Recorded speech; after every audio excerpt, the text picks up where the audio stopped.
Lagi di perjalanan, tiba-tiba terdengar suara adzan, yang itu pertanda berarti sudah masuknya waktu sholat. Lalu mencari musola atau masjid yang ada di samping jalan untuk menunaikan sholat berjamaah. Tiba-tiba teman-teman, di tengah jamaah, penduduk setempat yang menjadi imam, ini bacaannya luar biasa.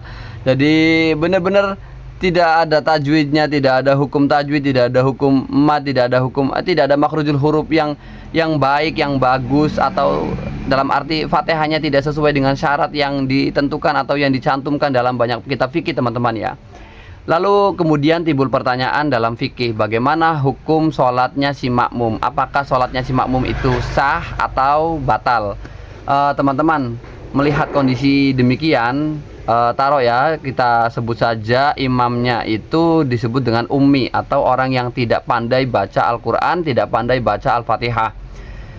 Fikih menanggapi ini bahwa kalau si makmum ini derajatnya sama, kualitasnya sama, kelasnya sama, ya ini tidak jauh-jauh berbeda. Kalaupun si makmum ini dia di posisinya dibalik menjadi imam, ya sama saja, sama-sama orang awam, sama-sama ummi, sama-sama tidak pandai baca, tidak fasih baca, tidak bisa tidak memenuhi target, tidak memenuhi syarat, begitu kira-kira. Ya sama saja, percuma. Maksudnya kalau mau dibolak-balik pun ya begitu.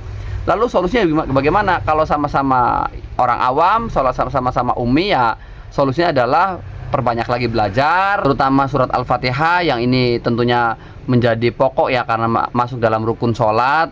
Ini harus belajar lagi kalau sama-sama ummi. Tapi yang menjadi persoalan di sini adalah kalau si makmumnya itu dia akro, teman-teman. Akro tuh dia pandai baca dan fasih baca. Baca Al-Qur'annya, baca ayat, baca Fatihah, dia fasih. Ini bagaimana fikih menanggapinya? Kalau dalam kitab Nihayatul Zen, qori atau akro bermakmum kepada ummi hukumnya tidak sah. La yasih, tidak sah, teman-teman.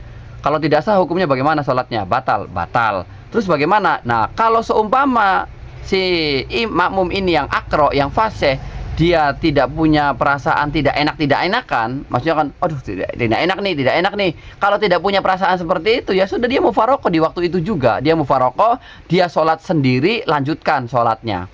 Tapi seumpama dia punya perasaan tidak enak dan lebih menghargai pada posisi dia sebagai makmum, ya sudah, lanjutkan. Nanti setelah itu dia sholat i'adah, sholat lagi. Artinya mengulang sholat yang pertama. Toh orang-orang juga akan menilainya paling sholat ba'diyah, atau sholat sunnah ba'diyah. Padahal yang dia sholatnya adalah sholat fardu yang diulang. Karena apa? Karena menganggap sholat pertama yang dia lakukan tidak sah, dan dia tidak mufaroqah karena menghargai komunitas setempat. Masa yang lain misalkan duduk, dia berdiri sendiri, kan gak enak. Kalau seumpama punya perasaan demikian. Sekian, terima kasih. Assalamualaikum warahmatullahi wabarakatuh.